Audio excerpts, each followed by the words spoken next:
subscribe waliif godha wal jajjabeessa. Inni YouTube guddaatis har'umaan tana ka'eetu 10,000 hin guunne har'umaan kana ka'eetu 100 hin guunne zeero irraa ka'eetu bakka sana ga'eemi. Kanaafiyyuu ishee xiqqoo kaatu sana wal jabeessu. Komantii laachuu fi dhiisaati garagaranii iyyuu ilaalan warroonni YouTube jajjabaa dhugaa kun siniin jedha. Garuu boru akka achi ga'u namni sun hin beeku. Yookiin ga'uu danda'a yookiin hin ga'u ta'a. Akkasii miti dhugaa rabbii foo ta'e kun waan nuti irra ta'ee yaadan karaa kooti. Ashama daawwattoota koo fayyaa keessanii nagaa jirtu nageenya rabbii bakka jirtan isiniif haa baay'atu. Hunda keessaniifuyyuu ani nagaa koo galata rabbii naa galatuun siniin jedha. Har'aan kana viidiyoo kiyya xiqqoo ishee kan duraarraa addaa wantootan duraan hojjedhu fideen dhufne. Viidiyoo koo galaaltan like subscribe naaf godha. Ittiin kaffalamu anuma siniin jedhe like godha. Ogummaa laaltan like sana tuqaame. Kanan siniin jedha daawwattoota koo. Ani garuu nama like namaaf godha. Maaliif like naaf gochuu garuu? Garuu bakka prankiin jiru bakka injirame bakka sana laala malee hundumti keenya iyyuu bakka xiqqoo ishii nama xinnoo dandeettii dubbachuu hin qabne yookiin immoo nama injiramiti nama confidence hin qabne isaan daawwannu. Nama bakka caacataan jiru bakka akkas isa daawwanna. Garuu miti dhugaan siniin jedha ankoo daawwadhaa jechuu kun miti asirratti ani dhugaa rabbii bakka barumsi jiru bakka Oromoodhuma yaa ta'u kan gariin kan akkasaan wal guddisan dhugaa rabbii foo ta'e YouTube isaanii akkasaan laallamu wanta hin taane garuu walitti hidhanii gallakkisu.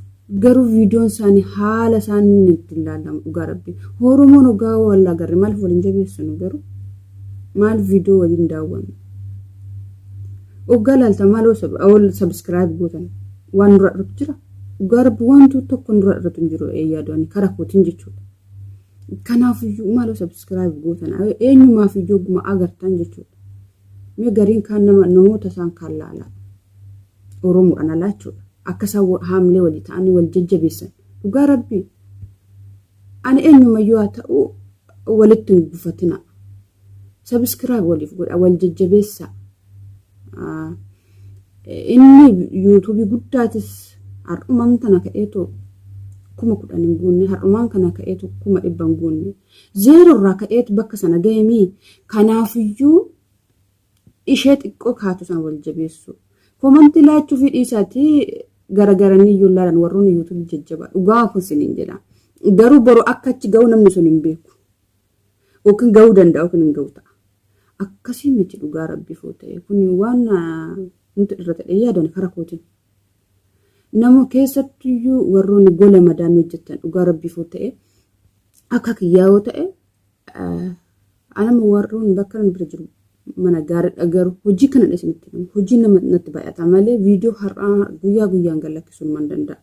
Viidiyoon koo sun immoo waanuma hin taane gallakkisuun barbaadu YouTube kiyyarratti wanta barumsa namaaf dabarsu wanta bareedaa akkasan YouTube koo irratti gallakkisuu barbaada malee zim jedheetuma akkasumatti YouTube irratti zim jedhee gallakkisuun barbaadu.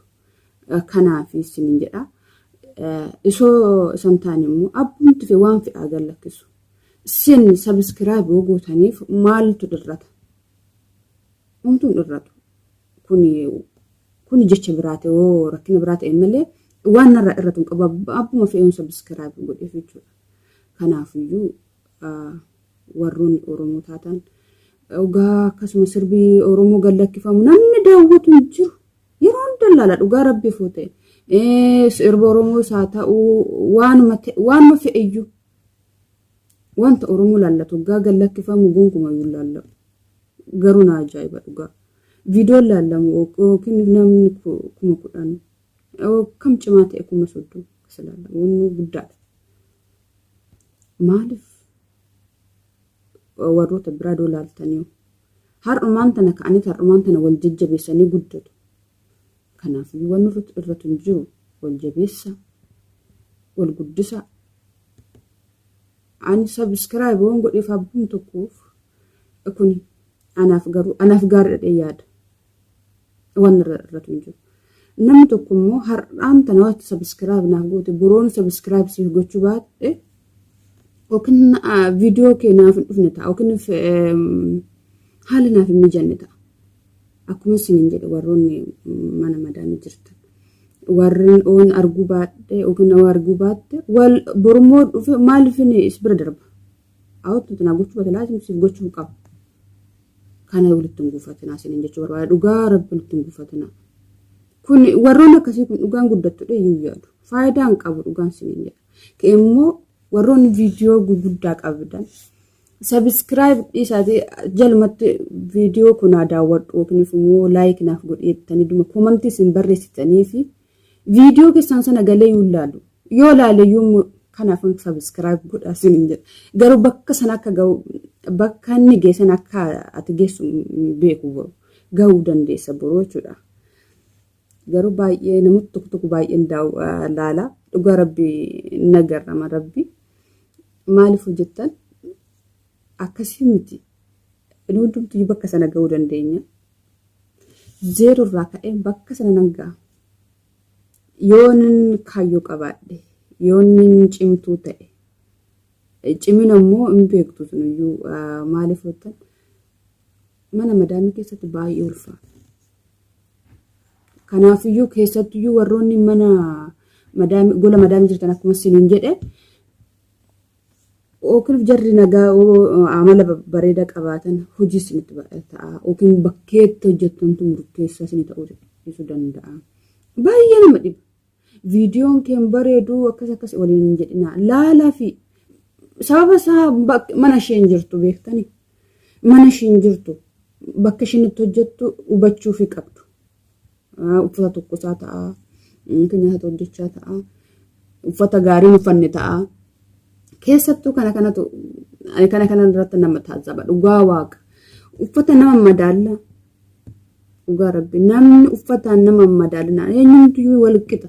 Uffata nama madaalina sammuu isaatiin malee uffata nama madaalina.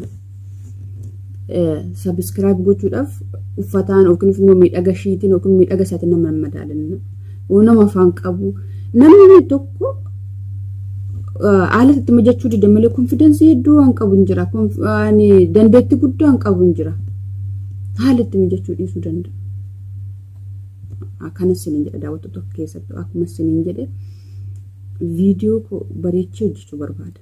Ani gara kootiin jechuudha. Hundumti keenya akkasuma viidiyoo bareechee hojjechuun barbaada. Haalli